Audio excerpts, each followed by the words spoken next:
Dice así: mejor es un bocado seco y en paz que en casa de contiendas llena de provisiones. Amén. Pueden sentarse, amados hermanos, porque estamos leyendo y estudiando verso a verso. Estamos viendo en el capítulo 16, decía Proverbios sobre la vida y la conducta. O sea que estos proverbios nos enseñan cómo debemos de comportarnos, ¿cierto? Bien, y entonces vemos aquí el primero de los proverbios que nos dice que es mejor un bocado seco y en paz, ¿cierto? Ya lo habíamos visto antes ahí en Proverbios 15, 17, no hace mucho, lo habíamos estudiado, que dice: mejor es la comida de legumbres donde hay amor que buey engordado donde hay odio. O sea que lo más importante no es la sabrosura, no es el banquete, no es la carne, sino que es la paz, ¿cierto? Lo más importante y lo que nosotros debemos de guardar, conservar en nuestros hogares es la paz en todo momento, que nuestro hogar se respire paz, que no sea una casa de contiendas, que no sea una casa de pleitos, de disensiones, que llega la hora de almorzar y se reúnen y el hijo se queja: ay, pero otra vez lo mismo, y llega el papá: pero esta comida está salada, y pero lentejas otra vez. O sea, no hay nada más terrible, ¿cierto?, que las disensiones, que uno se queja, o que la esposa, pues usted, claro, como usted no aporta lo que tiene que aportar, sino que a toda hora es con su tacañería. Entonces ahí, ¿qué pasa? No se disfruta, ¿cierto? No se disfruta de lo que es el propósito de sentarnos alrededor de la mesa y poder estar en paz, poder darle gracias a Dios, ¿cierto?, por lo que Él nos da, ¿cierto? Si en algún momento no hay de pronto lo que quisiéramos comer, pero está la paz de Dios, estar agradecidos que ya vendrán mejores tiempos, ¿cierto? Ese es el propósito de la familia, reunirse en paz. Y lo que ahí dice literalmente es mejor un bocado seco. En otra versión dice que es mejor pan duro, ¿cierto? Y sin remojar. Anteriormente vemos en la Biblia que se remojaba el pan en aceite, en vinagre, ¿sí?, como para que estuviera, o sea, fuera más suave, ¿cierto? Pero dice así no haya con qué remojarlo, es mejor pan seco pero en paz, que en sacrificios, que en casa donde hay sacrificios de contienda. Porque en el pueblo de Israel, cuando se hacían sacrificios, ¿cierto?, era cuando se tenía ese banquete.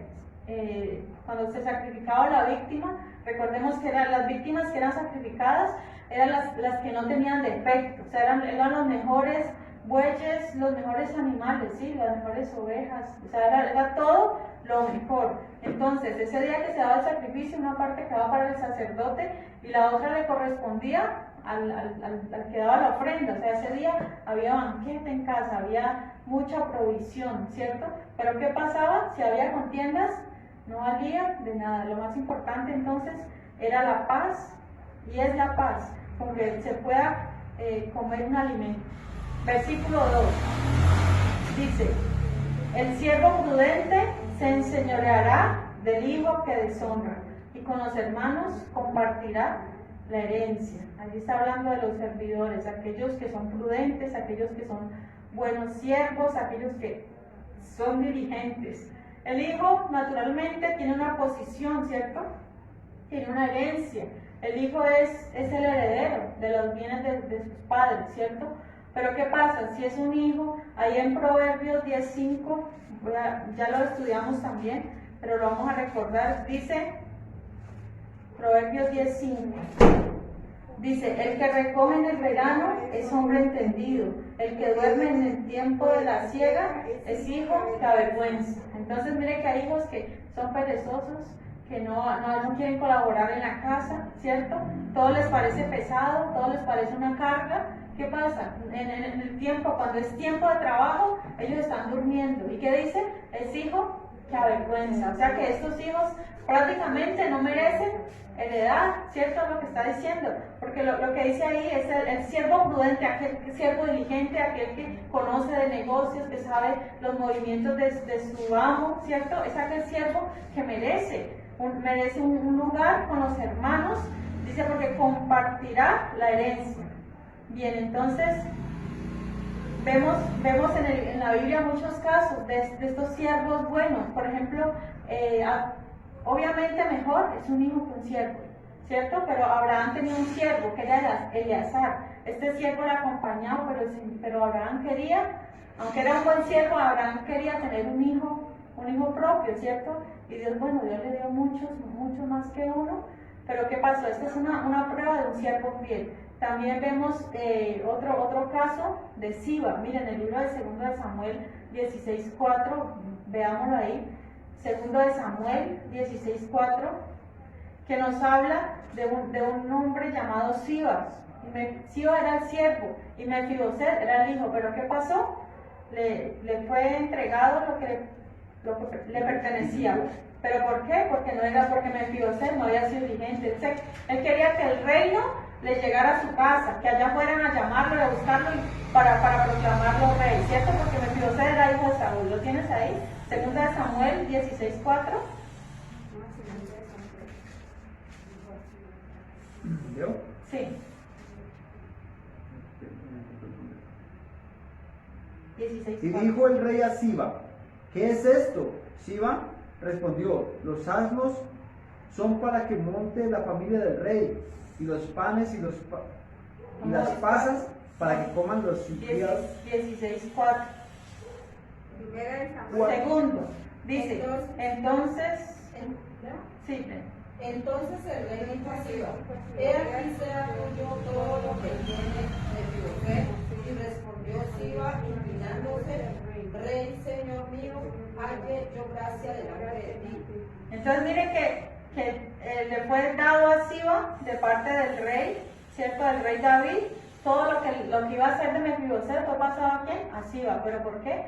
Pero porque Siba fue diligente, ¿sí? Contrario a Mefiboset. Bien, esto también hoy en día pronto no ocurre como en los tiempos bíblicos, sino de otra manera. Hoy en día un padre que tiene una empresa, que tiene un negocio, ¿cierto? Muchos de los hijos ni siquiera saben. Muchas veces cuando un padre muere, ya se termina el trabajo, dejan acabar con las empresas, dejan acabar con todo el trabajo de años que los padres han cultivado, dejan acabar con esas empresas y se terminan. ¿Por qué? Porque no hubo hijos que se dispusieron a aprender, a ser diligentes, a estudiar para eso. Mire que eso pasó con la 14. La 14, cuando mueren los padres, los hijos no supieron y poco a poco esta empresa se fue acabando. Si no fuera porque lo tomaron otras compañías, otras personas, se hubiera acabado totalmente. Pero entonces eso pasa hoy en día. Los hijos deben ser ¿qué? Deben de ser prudentes, diligentes, aprender hacer los negocios familiares. Entonces eso es importante. Bien, versículo 3. Bueno, antes de pasar al 3, yo quiero, se lo voy a leer. Eclesiastés 17 dice: he visto sirvientes sobre caballos y príncipes caminando como sirvientes sobre la tierra. Todo es cuestión de actitud, de tener una buena o mala actitud. Ahí depende de eso. Bien, versículo 3 dice: el crisol para la plata y la hornaza para el oro, pero Jehová prueba los corazones. El crisol, en el crisol se metía pues ahí la plata cuando la sacaban de la mina, ¿cierto? Y la hornaza es como el horno, el mismo crisol. Y allí ¿qué pasaba? Cuando metían la plata, cuando metían el oro, esto se fundía a grandes temperaturas. Y ahí, ¿cuál era el propósito? ¿O cuál es el propósito? De que se quemaran todas las impurezas, o sea, todo lo que no era metal, todo se refinaba y ya salía el metal liso, o sea, ya salía lo bueno, ¿cierto? El oro puro, la plata pura, ¿cierto? Entonces, esa era una manera de probar el oro y la plata. Pero aquí está diciendo que Jehová prueba los corazones. Allí el que prueba nuestros corazones, ¿quién es? Es Dios mismo. Dios mismo está mirando y pendiente de cada uno de nosotros, de cómo somos por dentro. Y a veces nosotros no entendemos de qué manera somos probados. Veamos ahí en el primera de Pedro 1, 6 y 7. Es necesario pasar por pruebas. Y mucha gente, muchos hermanos no resisten la prueba, sino que se alejan. Nosotros podemos ver que a través de los tiempos, muchas personas se alejan de la iglesia. ¿Por qué? Porque están pasando por pruebas y no resisten las pruebas, ¿y qué pasó? Se alejan de la iglesia. Pero yo pregunto una cosa, ¿será que estando lejos de Dios, apartados de Dios, será que entonces no van a volver a haber más pruebas o más problemas? No, por supuesto, antes peor, ¿cierto? Porque nosotros nos refugiamos en Dios cuando tenemos problemas, enfermedades, nos refugiamos en Él, y en cambio ellos, ¿qué van a hacer si están alejados de Dios? Primera de Pedro 6 y 7, 1, 6 y 7. En lo cual vosotros os alegráis, aunque ahora por un poco de tiempo, si es necesario, tengáis que ser afligidos en diversas pruebas, para que sometida a prueba vuestra fe, mucho más preciosa que el oro, el cual aunque perecedero se prueba con fuego, sea hallada en alabanza, gloria y honra, cuando sea manifestado Jesucristo. Amén. Uy, mire que nosotros somos probados. O sea, nosotros aquí cuántas veces no hemos sido sometidos a prueba, pero aquí estamos, ¿cierto? Mejor que el oro, mejor que la plata, aquí estamos. ¿Por qué? Porque Dios conoce nuestro corazón, ¿cierto? Dios conoce que a pesar de todas las dificultades que podamos tener, en Él podemos confiar. En la Biblia vemos muchos casos, muchos ejemplos. El ejemplo de Job. Job fue un hombre que fue probado. Vemos el caso de Daniel, vemos el caso de los amigos de Daniel, ¿cierto? Que ellos, imagínense, ellos literalmente los tiraron al horno de fuego, ¿cierto? Allí, mire que muchas veces decir, uy, Dios mío, líbrame de la prueba. En este caso, Dios no lo libró de la prueba, sino que lo libró en medio de la prueba. O sea, les tocó llegar hasta el fuego. Allá fue donde Dios los libró. No fueron quemados, pero imagínense qué prueba tan difícil, pero aún así estos jóvenes estuvieron dispuestos a no negar su fe. O sea, algo maravilloso. Miren, que hay verdaderos cristianos, hay verdaderos siervos, que no importa el peligro de muerte en el cual se encuentren, ellos siguen firmes hasta la muerte. Qué bueno que nosotros, si fuera el caso, que nos tocara estar firmes hasta el día de la muerte, podamos estar así mismos. Señor amado, aquí está, mi corazón está delante de ti, no importa que me vayan a torturar, no importa, yo sé que no es fácil. ¿Quién va a querer ser torturado? Nadie, ¿cierto?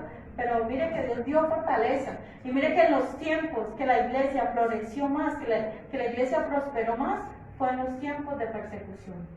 Ahí es cuando la iglesia, mejor dicho, el mayor crecimiento de la iglesia, los mayores milagros, las mayores conversiones de la iglesia fue durante el periodo de la persecución, después de los tiempos de Juan. En esos tiempos de Juan, cuando escribió el Apocalipsis, ese era un tiempo de persecución.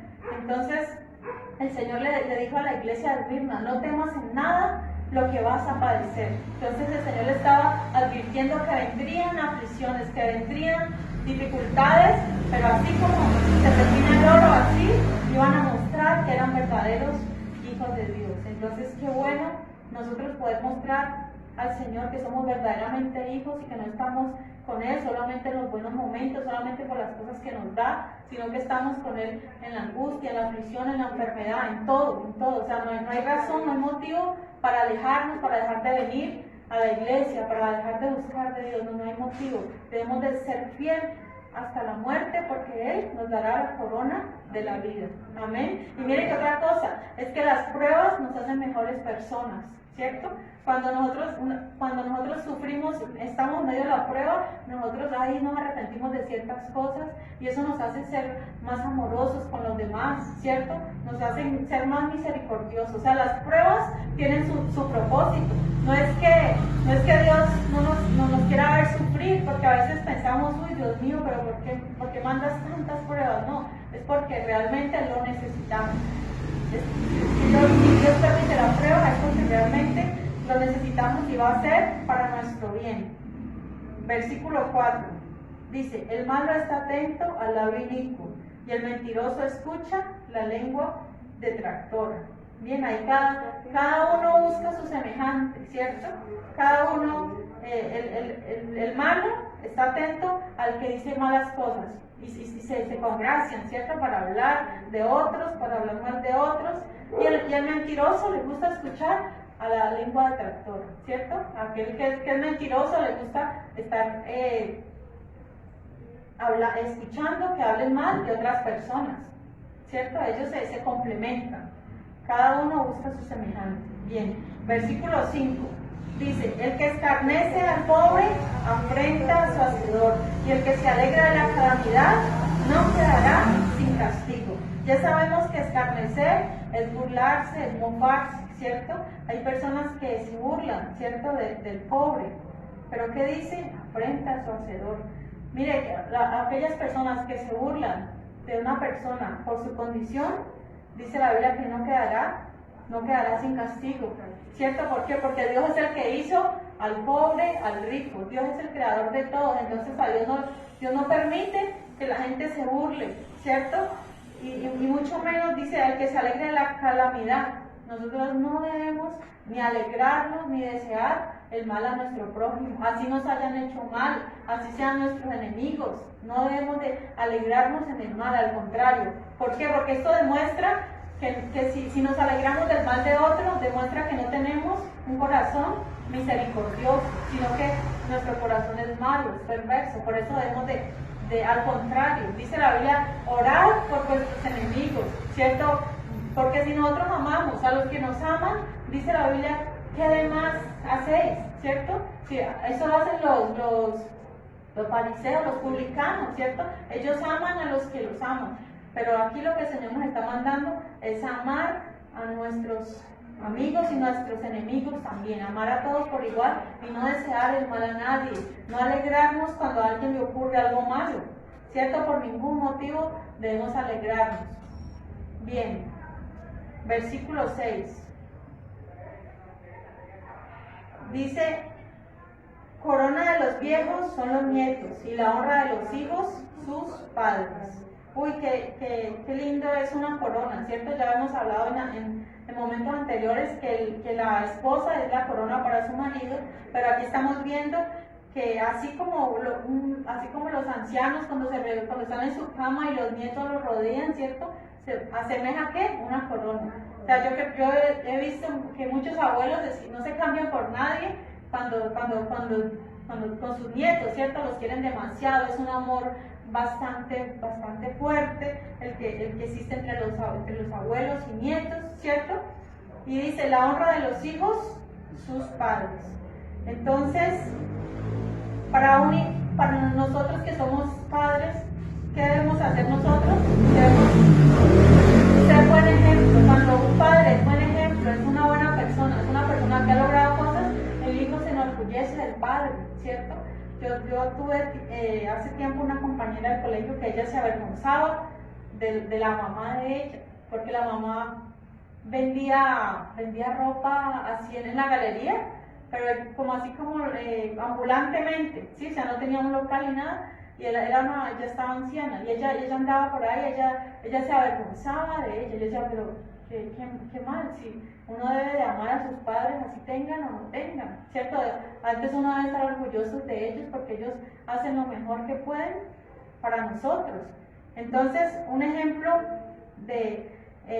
por ejemplo, cuando el padre es un ejemplo, al hijo se le nombra al hijo de tal, ¿cierto? Y muchas veces como que se pierde la identidad para nombrar al padre, ¿cierto? Por ejemplo, La Gran Aventura, este programa que fue creado, allí en el papelito, en un volantico leí que decía que quien está a cargo de esta actividad que se llama el Samaritan Purse, que significa el bolso del samaritano, dice Franklin Graham, hijo de Billy Graham. O sea que ahí resalta que él era hijo de ¿quién? De este gran evangelista, ¿sí? Así usted escucha de esa manera. Si su padre fue influyente, si fue una buena persona que dice, el tal, hijo de tal. Qué bueno tener esa honra, ¿cierto? Y que nuestros hijos puedan también decir de nosotros, soy hijo de tal. ¿Por qué? Porque amamos, porque tenemos temor de Dios, ¿cierto? Y no como otros, que tristemente hay unos apellidos que ningún hijo quisiera tener, ni quisiera que se le recordara por quien fue su padre. Bien, entonces, los hijos miran hacia los padres, pero los abuelos miran hacia los nietos. Entonces es la familia. Qué bueno cuando una familia se reúne en amor y son como esa corona. Y para los nietos para los abuelos es una bendición conocer a sus nietos, ¿cierto? Ellos se sienten Y aún hay abuelos que tienen más honra, que no solamente conocen a nietos, sino bisnietos, y otros alcanzan la tercera, la cuarta generación, ¿cierto? Es una honra, dice la Biblia que es corona. Bien, versículo 7. Dice, no conviene al necio la altilocuencia, cuanto menos al príncipe el labio mentiroso. Bueno, primero que todo, ¿qué es altilocuencia? Viene de la palabra elocuencia, ¿cierto? Elocuencia es el arte de saber hablar, de saber expresarse, pero altilocuencia es como una elocuencia elevada, o sea, alta elocuencia, o sea, hablar muy elocuentemente, ¿cierto? Pero a los necios no les conviene. ¿Por qué? Porque eso es solamente, porque lo que hay en su corazón, ¿qué es? Necedad, ¿cierto? ¿Cómo un necio va a poder hablar elocuentemente si en su corazón está vacío? Si en su corazón solo hay necedad. Entonces, ¿se imaginan que pudiera un necio dar un discurso con altilocuencia? Sería para jactarse, ¿cierto? Porque eso es lo que hacen ellos, se jactan. Imagínense un necio dando un discurso persuasivo, eso es lo que tiene la elocuencia, ¿no? Puede persuadir, puede atraer el oyente, puede captar la atención. Y se imaginan cuánto no lograría con un discurso de esos, y sabemos que es para mal, no es para bien. Miren que a Jesús no le gustaba cuando, por ejemplo, a Jesús no le gustan las palabras justas en boca sucia. Por ejemplo, Satanás y los demonios, ellos hablaban muy bien, ¿cierto? Satanás citaba la palabra. En la tentación de Jesús lo vemos, ¿cierto? Pero Jesús, ¿qué le mandaba? Que se fuera, le dijo, vete Satanás. Y Jesús, ¿por qué? Porque Jesús así sea la palabra que estaba citando, la estaba citando mal, ¿cierto? Y los demonios, cuando los demonios le decían, Jesús, hijo de David, tú eres el hijo de David, ¿cierto? Le decían a Jesús, pero Jesús, ¿qué hacía? Los mandaba a callar. O sea que a Jesús no le gustaba escuchar palabras necias. Mira, aunque eran verdades en boca sucia, no convenían. O sea, no convienen las palabras sabias en bocas necias. Bien, y dice, cuanto menos al príncipe del labio mentiroso. Aquí se supone que los príncipes, que los gobernantes deben no ser mentirosos. O sea, no les conviene hablar mentiras. Sin embargo, en nuestros días vemos que eso no se cumple, ¿no? Los políticos son de los más mentirosos que podemos conocer, ¿cierto? En todos los tiempos. Ellos sí que saben dar buenos discursos, pero en realidad son puras mentiras. Un líder deshonesto es peor que un necio arrogante. Bien, versículo 8 dice, piedra preciosa es el soborno para el que lo practica. A donde quiera que se vuelve, haya la prosperidad. Ven, aquí vemos que aquí no está emitiendo ningún juicio, ¿cierto? Contra el que practica el soborno, ¿cierto? Pero ya sabemos que el soborno es malo delante de Dios, ¿sí? Para él es como una piedra preciosa. ¿Por qué? Porque él va a tener que ofrecer en esos momentos donde él necesite, ¿cierto? Donde él necesite un favor, un regalo, ¿cierto? Él va a dar dinero a cambio de muchas cosas. Miren, en la Biblia aparece esa palabra soborno, también aparece con cohecho, ¿sí? Cuando usted vea en la Biblia cohecho, eso es lo que significa, un soborno. Bien, y vemos que ahí el soborno, ¿qué pasa? Funciona, ¿sí o no? El que tiene plata, como dicen por ahí, el que tiene plata marranea, y los otros pues que están dispuestos pues a recibir ese dinero obtenido ilegalmente. Dice, el soborno, también para ser utilizado, ¿para qué se puede utilizar el soborno? Es utilizado para evitar ser castigados, para evitar ir a la cárcel, para comprar al juez. También sabe para qué lo ha utilizado el soborno, para el sicariato. O sea, es utilizado hoy en día, ¿cierto? Por plata, mate a esta otra persona, ¿cierto? Y si tiene buen dinero, se lo paga y está sobornando a otra persona. Pero mire que la Biblia dice, vamos a Isaías 33, que el Hijo de Dios, el verdadero Hijo de Dios, no se presta ni para sobornar ni para recibir soborno. Isaías 33, 15 al 16. Es un pasaje tan hermoso, es una promesa para nosotros de que nosotros no necesitamos nada de eso, porque Dios a nosotros nos sustenta con su gracia, con su misericordia. ¿Lo tienes ahí? ¿Sí? Isaías 33, 15 al 16.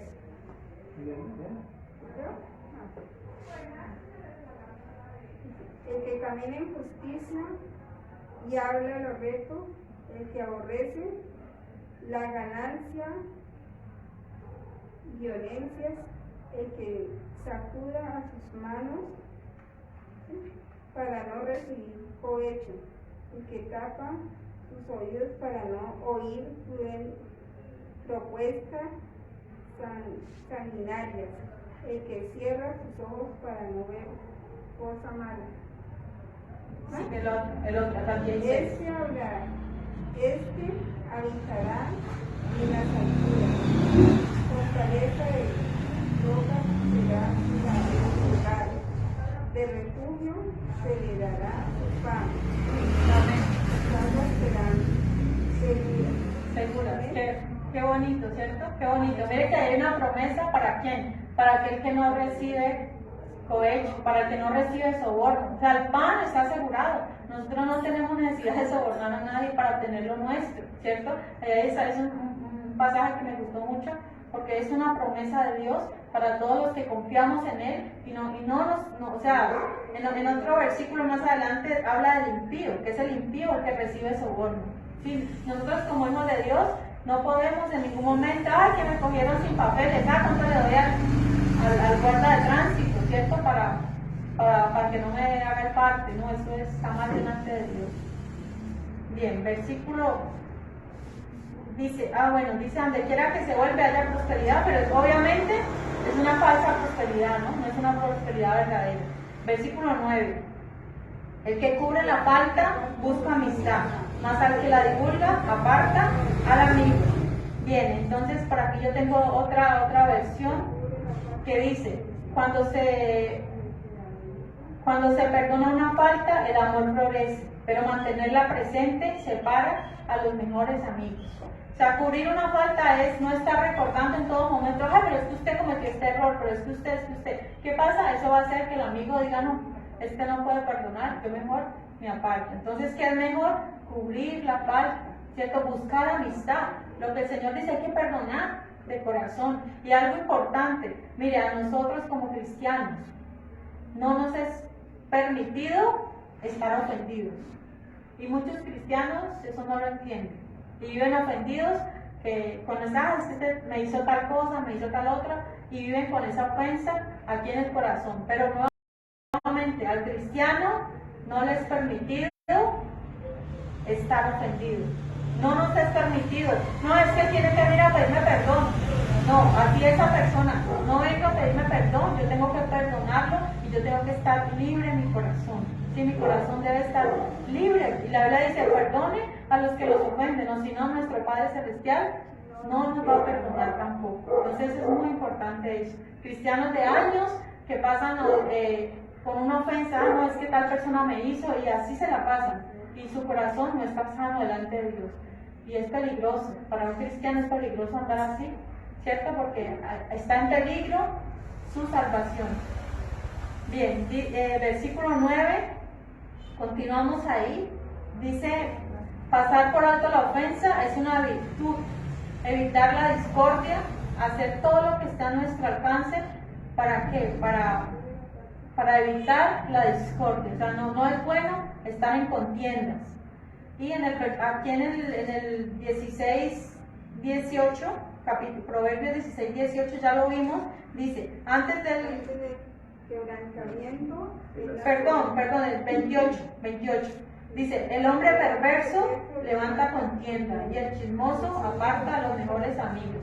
O sea que ahí habla del chismoso, ¿cierto? Que está divulgando a toda hora el error que cometió el amigo, el pecado. Pero ahí dice, no, aparta a los mejores amigos. Bien, versículo 10. Dice, la reprensión aprovecha al entendido, más que 100 azotes al necio. Mire, el entendido, el sabio, ¿qué pasa? No necesita que lo estén regañando a toda hora, no. Si un hombre es entendido y se le dice, es necesario que se le diga una sola vez algo y esa persona que es entendida comprende y dice así es, ¿cierto? Mientras que el hombre necio, ¿qué pasa? Se le puede aún incluso pegar, golpear, que no, o sea, no lo va a aprovechar de nada. Mientras que usted corrija, dice, hay otro proverbio que dice, corrige al sabio y te amará, ¿cierto? Te amará, ¿por qué? Porque el sabio, mire, si somos entendidos y el Señor nos dice una vez, por ejemplo, les voy a poner un ejemplo, la Biblia dice que no debemos comer sangre, ¿cierto? Que eso no se debe comer, ¿cierto? Ahí en la Biblia muchas veces, desde Génesis, en toda la Biblia vemos que el Señor prohíbe al hombre comer sangre, ¿cierto? Nosotros acá, ¿cómo se come la sangre? Pues no la rellena, ¿cierto? Nosotros debemos de desechar ese alimento porque es de las pocas cosas que la Biblia prohíbe, ¿cierto? ¿Qué pasa? Si usted ya escuchó y ya comprobó a través de la palabra que es así, ¿por qué hay que repetirlo? Si en la Biblia ya lo dijo, el Señor dijo que nos privemos de todo eso, de todas esas, porque es la vida del animal. Entonces, con una vez que usted escuche que esta palabra es así, usted ya debe de obedecer la palabra de Dios. Mientras que los necios se le puede decir una y otra vez, ellos no van a escuchar, ellos no van a entender. Y yo quiero que veamos en Apocalipsis 16:10, que es allá en la gran tribulación, se van a ver esta gente necia. Mire, cuando ya las copas de la ira son los últimos juicios que Dios va a derramar sobre la tierra, ¿sí? Las copas de la ira. Y sin embargo, mire, con todos los juicios que Dios va a derramar, y aún así va a haber gente que no se van a arrepentir. Apocalipsis 16:10 dice así: el quinto ángel derramó su copa sobre el trono de la bestia y su reino se cubrió de tinieblas. Y mordían de dolor sus lenguas y blasfemaron contra Dios del cielo por sus dolores y por sus úlceras y no se arrepintieron de sus obras. Imagínense, viviendo el juicio de Dios, estaban siendo azotados. Dice que el dolor era tanto que se mordían la lengua, le vinieron úlceras, pero ni aún así se arrepintieron. Entonces mire que el necio no le vale, el castigo ya está así, mejor dicho. Versículo 11. Dice, el rebelde no busca sino el mal, y mensajero cruel será enviado contra él. Hay personas que se rebelan contra la ley de Dios, contra la palabra, contra lo establecido por Dios. ¿Y qué hacen ellos? Buscan el mal, buscan estar dañando a otros con sus palabras, ¿cierto? Les gusta enfrentarse a la autoridad. Es una persona conflictiva, problemática, le gusta causar pleitos, divisiones. ¿Pero qué dice la Biblia? Que pronto les será enviado un agente de justicia a aquellas personas que se rebelan contra Dios, que son desobedientes. ¿Y quién será? Dice, mensajero cruel será contra ellos. Eso nos recuerda, o sea, ese mensajero cruel puede ser humano, ¿cierto? Puede ser otro ser humano que sea cruel, que lo trate cruelmente, o puede ser una calamidad, una enfermedad o algo así, o un desastre natural, o también puede ser un ángel. Y recordemos que los ángeles, ¿qué? Los ángeles son mensajeros. Y recordemos allá en el Antiguo Testamento, cuando Faraón, ¿cierto? Era tan rebelde, ¿cierto? Endurecía su corazón, que Dios mandó al mensajero, ¿cierto? Contra ellos, ¿cierto? Que mataron a todos los primogénitos. Entonces, mire, un mensajero de muerte, un mensajero cruel. ¿Pero por qué? Por la rebeldía y por la desobediencia. Y cuando la persona es así rebelde, pronto le va a llegar también el mensajero de la muerte. O sea, cualquier cosa mala le puede pasar, ¿cierto? Que lo va a tratar con crueldad. Bien, versículo 12. Dice, mejor es encontrarse con una osa a la cual han robado sus cachorros que con un fatuo en su necedad. ¿No de ustedes? De pronto nosotros nunca podemos decir, uy, sí, yo he visto las osas, que no lo hemos visto, ¿cierto? Pero sí hemos visto de pronto a una perrita, ¿cierto? ¿Cierto? A una gallina. También se enoja. Sí, pero un perrito, una perra, por ejemplo, cuando tiene sus hijos y nos acerca, ellas son bien curiosas. Y ahora imagínense cómo será una osa. Yo creo que ninguno de nosotros se quisiera encontrar en esa situación, porque los osos son animales muy salvajes. yo vi un hombre que un oso le devoró la cara y qué pesar. O sea, uno le destrozó totalmente la cara. Los osos son muy, muy feroces, muy bravos. Entonces, ¿cómo se da una osa que le han robado sus cachorros? O sea, debe ser terrible. Pero la Biblia dice que peor que la osa es encontrarse a un necio con su necedad. Sí, yo creo que todos nosotros nos hemos encontrado con personas así, que empiezan y usted, es mejor que detenerlo, o sea, es mejor pararlo. Eso, ¿en qué casos lo vemos, por ejemplo? En el evangelismo. Muchas veces cuando hemos evangelizado nos encontramos con gente que empieza a hablar y hablar y son una necedad. ¿Qué es lo mejor que hay que hacer? Al dejarlo ahí. O sea, no nos podemos poner a hablar con ellos, no podemos discutir porque vamos a ser peor que el necio. O sea, nos vamos a quedar peor, en peores condiciones que él, ¿cierto? Porque no conviene la discusión con el necio, ¿no? Ya, bueno, Dios te bendiga, chao. Pero ¿en qué otros casos se ve? Por ejemplo, en el Facebook, yo antes estaba en una página se llamaba Pastores Evangélicos, pero ahí se metía todo el mundo a hablar, a opinar, que el diezmo, que estos hermanos, que estos pastores, bueno, y entonces uno veía gente que comentaba, y ahí se veían los necios comentando, y yo un tiempo que me metía a responder comentarios, yo decía, bueno, pues yo creo que estoy perdiendo mi tiempo aquí. Yo eliminé eso, uno no tiene por qué estar perdiendo el tiempo con gente necia, gente que no va a entender, gente que por más que usted le muestre por la Biblia, no va a entender, es mejor dejarlos quietos, es mejor, cuando vemos la situación, lo mejor es que alejarnos y dejar en paz la situación, porque no va a llevar a nada bueno y nosotros vamos a hacernos peores que ellos en su necedad. Bien, estamos en el versículo 13, dice, el que da mal por bien no se apartará el mal de su casa. Uy, tremendo. Entonces, aquí vemos que la Biblia nos dice, bueno, aquí voy a citar algo de un autor. Dice, hacer el bien por el mal es divino. O sea, solamente Dios es el que entrega. ¿Qué puede hacer, cierto? Dar bien por mal. Dice, el bien por el mal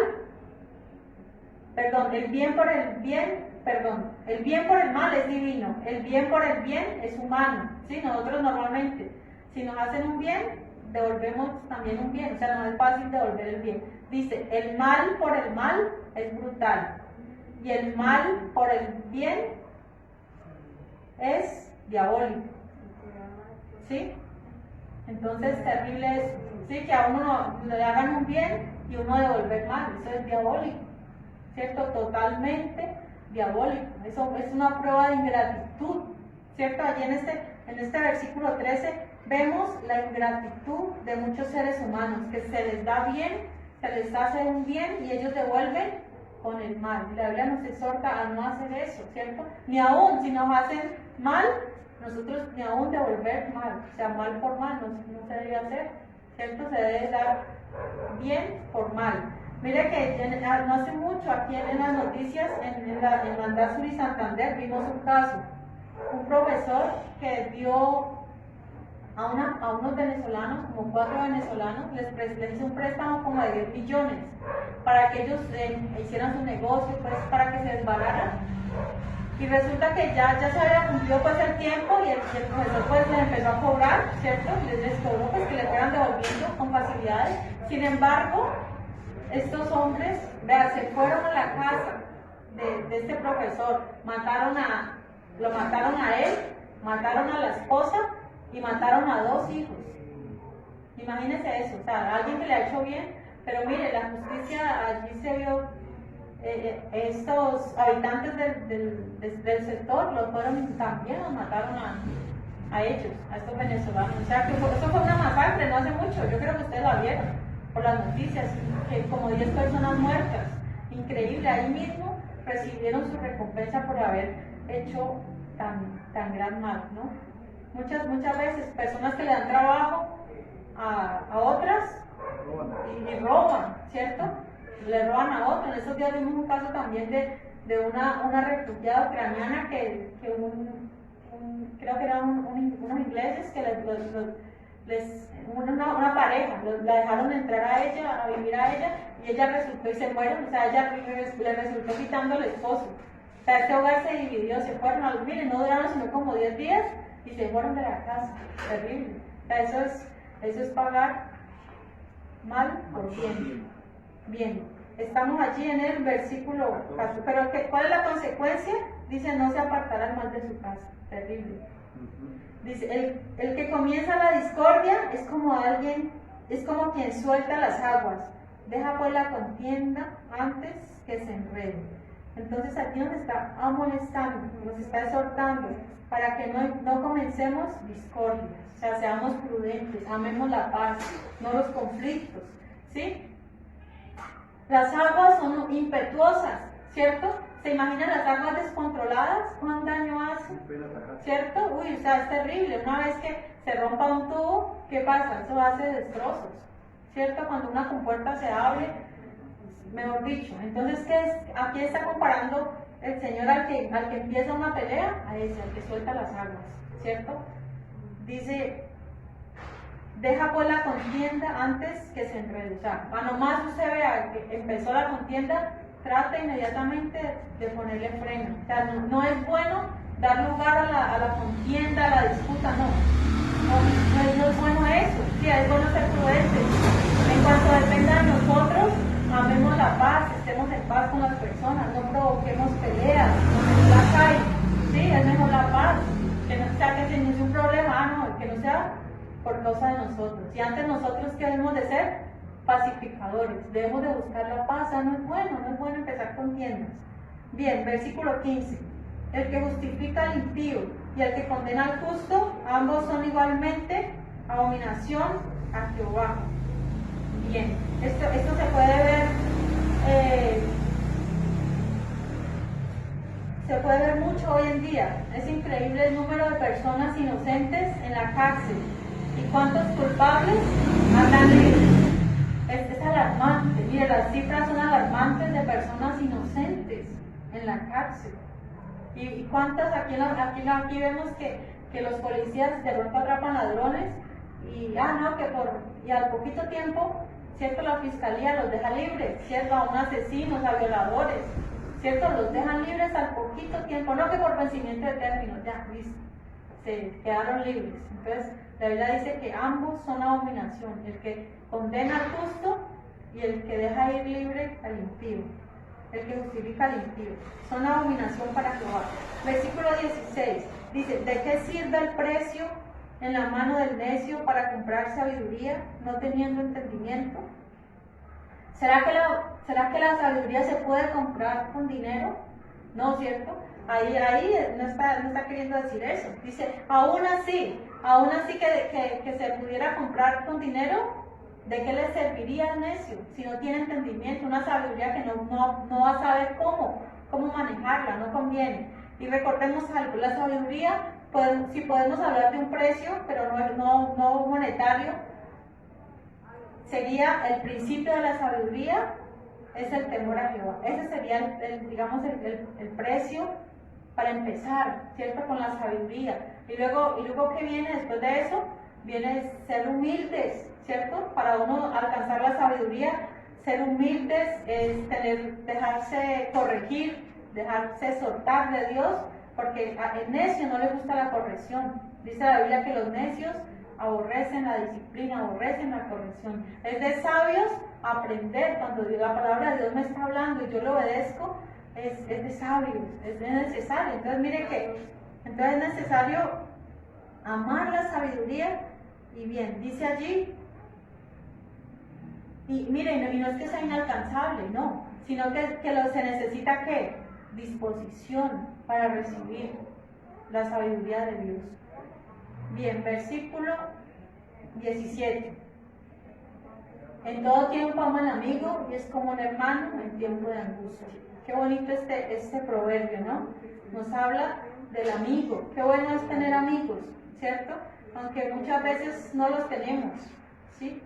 No tenemos eso. Bueno, nuestro fiel amigo es Jesús, eso es indudable. Todos contamos con ese amigo, ¿cierto? Amén. Jesús.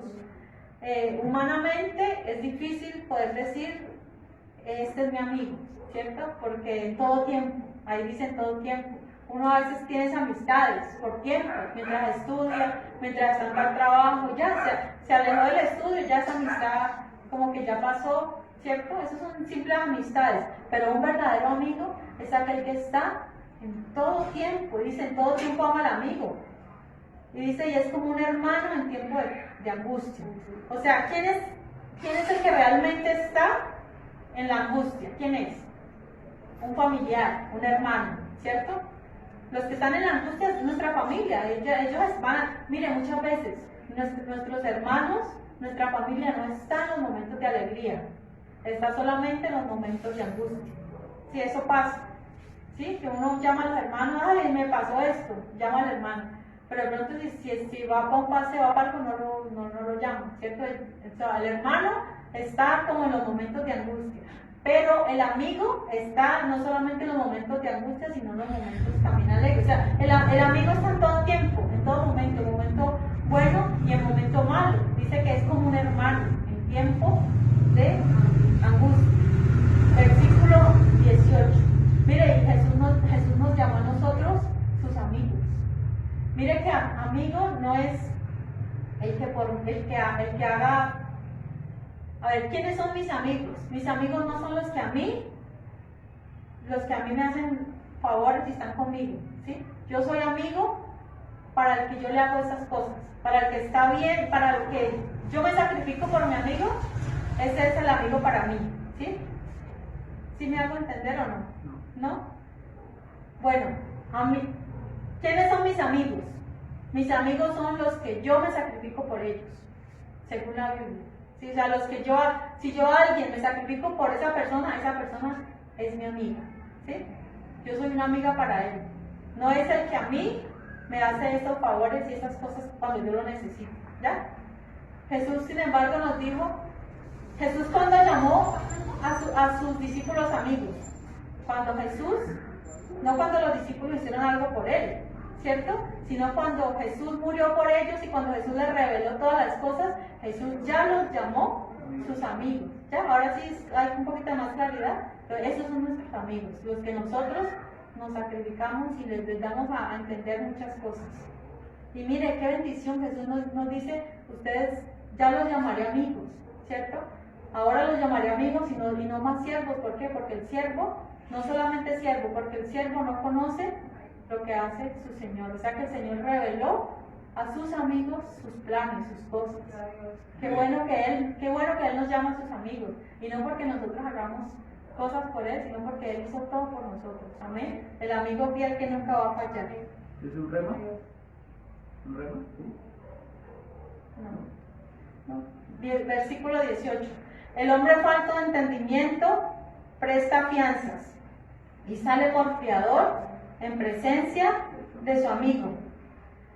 Nuevamente, ¿no? Ya lo habíamos visto por allá en los primeros capítulos, ¿cierto? Que la Biblia nos dice no hacer fianzas, no tenemos por qué meternos a pagar deudas ajenas, ¿cierto? Si a duras penas pagamos nuestras deudas, ¿por qué vamos a tener que estar preocupados, dejar de dormir, ¿cierto? No dormir en paz por pagar una deuda ajena. Yo tuve una compañera que ya le tocó pagar unos millones de otra persona. Y ellos un tiempo largo que estaban preocupados hasta que al fin acabaron de pagar esa deuda y descansaron. ¿Pero por qué es eso? Por la desobediencia. Porque la Biblia dice no se metan de fiadores, ¿sí? A no ser pues que sea su hijo, que usted ya diga, bueno, a mi hijo pues sí, yo soy fiador de él porque es un ejemplo, ¿no? Porque es mi hijo y porque si él no lo paga es como mi deuda también, pero no es un amigo, ¿cierto? ¿Por qué? Porque ya hasta ahí se acaba la amistad. Muchas personas, ¿cuánto no se van de la ciudad? Ya tienen un plan preparado de irse, de volarse, no importando el problema en el cual dejan al supuesto amigo. Bien, versículo 19. Dice, el que ama la disputa, ama la transgresión, y el que abre demasiado la puerta, busca su ruina. Hay personas que les gusta la disputa, les gusta el problema, la pelea, ¿cierto? ¿Qué dice? Ama la transgresión. ¿Y qué es la transgresión? Bueno, la transgresión es una infracción, es quebrantar la ley, es abrir la... Bueno, es quebrantar la ley, esa es la transgresión. O sea, hay personas que les gusta estar peleando, estar disputando, pero eso no es bueno. Dice, el que ama la disputa, ama la transgresión. ¿Y qué es la transgresión? Infringir, quebrantar la ley de Dios. Dice, y ahora, y el que abre demasiado la puerta busca su ruina. Bueno, ¿a qué se refiere eso de abrir demasiado la puerta? Dice, una de las posibles interpretaciones puede ser que es arrogante, ¿sí? Que habla con palabras arrogantes para causar envidia, algo así como presumir, ¿sí? Algo así. Eso es como abrir la puerta, como mostrar a otros presumiendo con arrogancia. Por ejemplo, y además también mostrar más de lo necesario. Abrir la puerta es de pronto dejar que personas, no de nuestra familia, no de nuestros hermanos, mostrarles lo que no les interesa. ¿Ezequías fue el que hizo eso? Ezequías hizo eso. ¿Ezequías qué hizo? Abrió la puerta a los mensajeros de Babilonia, ¿cierto? A los babilonios, mensajeros del rey de Babilonia. Les abrió la puerta y les mostró todos sus tesoros. Dice que la casa, se metieron a la casa y miraron todo y no le ocultó nada. Pero al Señor no le agradó eso, ¿cierto? Y a través del profeta Isaías le hizo entender que eso no estaba bien y que por él haber hecho eso, ¿cuál sería el castigo que les sobrevendría? ¿Cómo? Los robaron. Se les llevaron todo, o sea, todo lo que tenía en su casa se lo llevaron, y además los hijos de él iban a vivir como eunucos en el palacio real de Nabucodonosor. ¿Y quiénes eran esos hijos eunucos? Daniel y sus amigos, ¿sí? Miren que ellos eran eunucos, Daniel y todos ellos eran del linaje real, ellos vivieron eunucos allá en la corte del palacio. Y esa es la consecuencia de ¿qué? De abrir demasiado la puerta a quien no debe. O sea, no hay que abrir la puerta a todo el mundo, no hay que contar todas las cosas. Eso hoy en día se ve mucho en Facebook, ¿cierto? ¿Cuántas personas no revelan todo lo que hacen? Ay, estoy en tal restaurante, me voy para tal parte, voy a estar en tal parte, y muestran todo. ¿Y cuántas veces no me han robado? Porque muestran que no están en la casa, que están de vacaciones, y las personas aprovechan y se les han metido a la casa. Dicen, no, la casa está sola, no hay nadie, están de vacaciones, y se le han robado muchas cosas. ¿Sí? ¿Por qué? Porque hay cosas que no hay que revelar, hay cosas que son cosas muy íntimas, que no hay necesidad de estar mostrando a todo el mundo lo que pasa. Bien, estamos en el 20 ya. Dice, el perverso de corazón nunca hallará el bien, y el que revuelve con su lengua caerá en el mal. Bueno, dice, otra versión, dice, el de corazón perverso jamás prosperará, y el de lengua engañosa caerá en desgracia. ¿Sí? Esa es otra interpretación que nos es un poquito más entendible, ¿sí? Porque aquí dice el que revuelve con su lengua caerá en el mal, pero esa es la lengua engañosa, el que miente. ¿Sí? El que le gusta estar engañando a los demás, entonces lo que le conviene, lo que le espera que es la desgracia, y el de corazón perverso no va a prosperar. Entonces la Biblia nos lo dice claramente, o sea, no va a hallar el bien, no va a prosperar. Versículo 21, el que engendra al insensato, para su tristeza lo engendra, y el padre del necio no se alegrará. Qué triste es engendrar a un hijo necio, un hijo insensato. Miren, nosotros no tenemos cierto control, ¿cierto? De nuestros hijos. Nosotros tenemos desde pequeños la responsabilidad de educarlos, de enseñarlos, ¿cierto? Pero llega un momento en el cual ellos toman su decisión, ¿cierto? De seguir al Señor o no seguirlo, ¿cierto? Pero qué triste es para un padre saber que su hijo es un necio, que su hijo no escucha, que su hijo se ha apartado de razón, que no atiende consejo. Dice, para su tristeza me engendra. Miren que ya hemos visto estos versículos antes, ¿cierto? ¿Será que este es el caso de Salomón? ¿Sí? ¿Será que es el caso de él, que nuevamente lo está diciendo? Dice, y el padre del necio no se alegrará. O sea que es un padre que está frustrado, ¿cierto? Un hijo que es necio, que es rebelde, que es desobediente, para nada bueno verdaderamente es, ay sí, como lamentarse, Dios mío, yo por qué me puse a tener ese muchacho, dirán mucho, ¿cierto? Para que solamente lo deshonre, ¿cierto? Le haga pasar tristezas. Así le pasó a David. David tuvo un hijo así, de deshonra, Absalón. Absalón fue un hijo que lo deshonró, se levantó, se sublevó contra él, ¿cierto? Y cuando murió, la tristeza tan grande que tuvo David muestra, a pesar de eso, mira, a pesar de que fue un hijo necio, rebelde, tuvo una gran tristeza, y fue para su dolor. Entonces, hay que tener cuidado con los hijos. Bien, versículo 22. Por eso yo digo que es mejor hoy en día, con tanta maldad que se ve en el mundo, con tanto vicio a nuestro alrededor, yo creo que es mejor estarnos quieticos, ¿cierto? No es tiempo verdaderamente, no es tiempo de ponerse a engendrar muchachos, de verdad. Los tiempos están malos. Y si aún la Biblia lo dice, o sea, no lo dice para todos nosotros, lo dice para Israel, que hay de las que están en cinta, ¿cierto? Las que crían en aquellos días. ¿Por qué? Porque son tiempos difíciles, ¿cierto? Son tiempos duros, vienen tiempos de hambre, vienen tiempos de escasez. Cuando Jesús le dijo a Adán y Eva, multiplicad y fructificad y multiplicados, porque la tierra estaba vacía, estaba deshabitada, había mucho trabajo, había mucha tierra, ¿cierto? Pero hoy en día las cosas, ya estamos en tiempos difíciles, los tiempos son malos, dice la Biblia. Bien, estamos en versículo 22. El corazón alegre constituye buen remedio, mas el espíritu triste seca los huesos.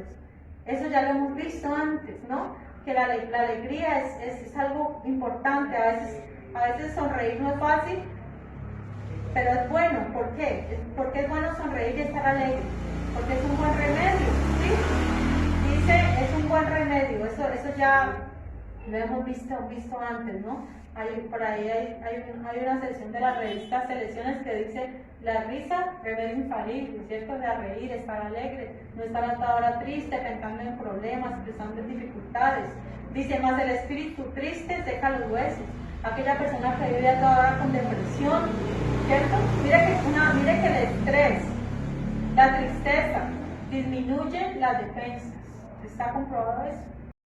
Una persona que está deprimida, que está triste, si le viene una enfermedad, el COVID lo mata, lo acaba. O sea, lo puede acabar fácilmente. ¿Por qué? Porque no tiene defensas. El cuerpo pierde defensas con la tristeza, con la depresión. ¿Sí? Mientras que si usted está alegre, eso le ayuda. Le va a ayudar en otras enfermedades. ¿Sí? Por ejemplo, la gastritis y muchas otras, aún el cáncer, son productos de estar odiando, de estar triste. ¿Sí? Eso son consecuencias aún en lo físico. Se revela cómo está el alma, ¿no? El espíritu. Bien, versículo 23. Dice: el impío toma soborno del seno para pervertir las sendas de la justicia. Ya habíamos visto lo que era el soborno, ¿cierto? Pero ¿de quién está hablando? Del impío, o sea que no es para nosotros. O sea, nosotros se supone ya, o sea, se entiende de hecho de que el Hijo de Dios no toma soborno, ni toma soborno ni soborna a otros.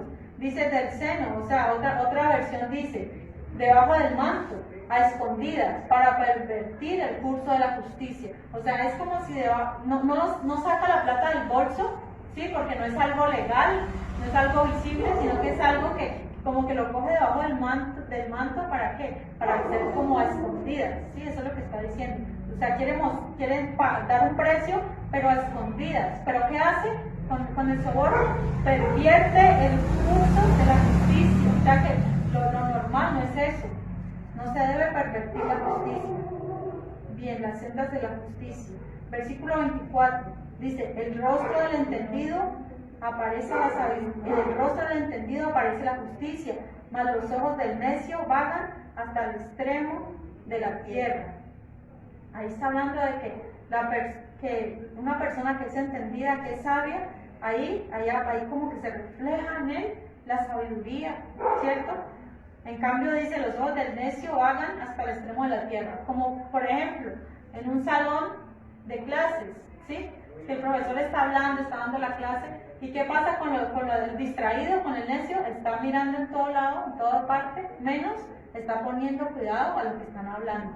¿sí? Así, más o menos eso es lo que quiere decir ese versículo, ¿cierto? Que uno entendió de cómo así que vagan hasta el extremo de la tierra. O sea que pone su mirada en todo, menos en donde realmente deberían estar. Los necios tienen sus ojos en todas partes, excepto donde deberían estar. Bien. Versículo 25. El hijo necio es pesadumbre de su padre y amargura a la que lo dio a luz. Nuevamente, ¿cierto? Nuevamente está recalcando. ¿Será que Salomón tuvo un hijo necio? ¿Será que sí? ¿Será que Roboán fue un hijo necio? Pues vemos allí que él se portó como necio. Roboán fue el cuarto rey, sí, el cuarto de Israel, pero ¿qué pasó? Hasta ahí llegó el reino de la prosperidad. Había un reino unido, ¿cierto? Ya hasta ahí, con Roboán, un hombre necio, que no es un joven necio que no escuchó el consejo de los ancianos, sino que escuchó el consejo de los jóvenes, hizo que se dividiera el reino en dos, en el norte y en el sur. Entonces, tal vez él está hablando de su propia experiencia, ¿cierto? El hijo necio es pesadumbre de su padre y amargura a la que lo dio a luz.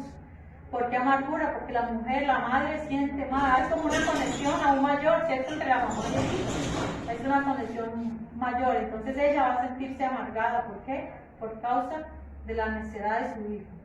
Versículo 26 dice: ciertamente no es bueno condenar al justo, ni herir a los nobles que hacen lo recto. Por aquí voy a ver otra versión.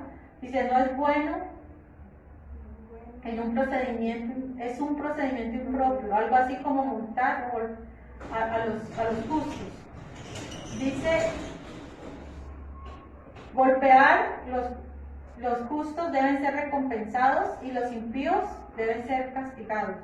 O sea, primero está diciendo que, o sea, al justo no hay que condenarlo por hacer lo bueno, ¿cierto? Ni a los nobles cuando hacen lo recto, no hay que golpearlo, no hay que herirlo, ¿sí? Eso es lo que quiere decir. O sea, hay personas que hacen lo contrario, ¿no? Al justo lo que hay que hacer es que recompensarlo, y al malo hay que castigarlo, ¿cierto? A los nobles que hacen lo recto, ¿por qué va a haber que golpearlos? Versículo 27. El que ahorra sus palabras, 27 y 28. El que ahorra sus palabras tiene sabiduría de espíritu. De espíritu prudente es el hombre entendido. Aún el necio cuando calla es contado por sabio. El que cierra sus labios es entendido. O sea que aquí nos habla en este versículo 27 que es necesario ahorrar palabras, ¿cierto? A veces hay personas que no comprenden eso y hablan de más. Hay otro proverbio que dice que en las muchas palabras no falta pecado, ¿cierto? ¿Por qué? Porque hablando mucho siempre nos va a salir algo que no debemos, ¿cierto? Entonces es mejor, mire, a veces hay explicaciones que no es necesario dar. Hay veces que opiniones, no siempre es bueno dar nuestras propias opiniones en todo momento. Es que yo pienso, no es que yo creo. No, o sea, no siempre. Hay que saber cuándo callar y hay que saber cuándo hablar. No quiere decir que a toda hora estemos mudos, ¿cierto? Sin hablar nada, no. Eso no es lo que está diciendo, hay que hablar, pero también dice la Biblia, si alguno habla, hable conforme a la palabra de Dios. O sea, si vamos a dar un consejo, si vamos a dar una palabra de enseñanza, una enseñanza para alguien, que sea conforme a la palabra de Dios. Pero si no es necesario decirlo, ¿para qué decirlo? ¿Cierto? Es mejor ahorrar palabras. Dice: el que ahorra sus palabras tiene sabiduría. De espíritu prudente es el hombre entendido. O sea, el hombre entendido es como es prudente, o sea, que calla. A veces uno la quiere embarrar y quiere hablar apresuradamente, a veces uno no, mejor me callo en esta situación, ¿cierto? Porque es mejor. Y lo que dice el 28, aún el necio cuando calla es contado por sabio. Imagínense, ahí el necio puede pasar por sabio cuando está calladito, ¿cierto? A veces calladito se ve más bonito, ¿cierto? El que cierra sus labios es entendido. Entonces no hablemos si no es necesario, si no trae ningún provecho, si no trae edificación, estemos calladitos, hablemos palabras sin necesidad, hablemos solo lo necesario, hablemos solo lo que edifique, solo lo honesto, lo puro, ¿cierto? Pensar en eso y así mismo hablar solamente conforme a la palabra de Dios y no hablar barbaridades, ¿sí? Mejor no hablar tanto A veces uno la embarra, ¿cierto? A veces uno comete muchos errores por hablar de más. Bien, amados hermanos, este ha sido el capítulo 17, ¿sí? De Proverbios. Tratamos de andar rápido para lograr acabar pues a las 8, estemos de pie. Le damos gracias a Dios por su palabra. La palabra de Dios siempre nos enseña, siempre nos anima, nos exhorta, ¿sí? Cada cual coge para sí lo que le conviene, ¿cierto? O sea, la perla. O sea, Dios tiene perlas para nosotros y debemos de aprovecharlas y atesorarlas, ¿sí? Atesorarlas para nuestro corazón. Amén. Señor Dios Todopoderoso, en esta noche